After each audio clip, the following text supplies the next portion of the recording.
এই যাবে এখান থেকে। মেরে ফেলেন আমাকে। ছেলে ছেলে করে পাগল হয়ে যাইতেছে। আমার ছেলেই লাগবে। এবার যদি ছেলে না হয়, মেয়ে হচ্ছে না, তোর আমি ডিভোর্স দিব। আমি সংসার করবো না।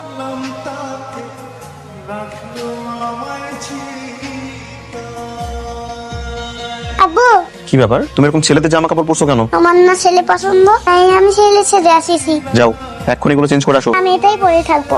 বাবা, তুমি আমাকে একটু ভালোবাসো না, তাই না? আমি মনে করছি তাহলে অনেক তুমি আমাকে ভালোবাসবে। বাবা তোকে ভালোবাসি না? না। এখন থেকে বাবা তোকে অনেক ভালোবাসবো। খুশি? আর ছেলে বাচ্চা করবে না তো? করবো না। আমার মাকে আর মারবে না? মারবো না মা, আর কখনো মারবো না। শোন বিজয়, তো এই বউ তোকে ছেলে বাচ্চা দিতে পারবে না, তুই আরেকটা বিয়ে কর। লাভ নাই, সমস্যাটা আমার নিজের। মানে? একটা বাচ্চা জন্মের পর ছেলে হবে না মেয়ে হবে, তা সম্পূর্ণটা নির্ভর করে বাচ্চার বাবার উপরে। মায়েদের কোনো হাত থাকে না। আমি আজকে সকালবেলা অনেক ঘাটাঘাটি করি, তথ্যটা জানলাম।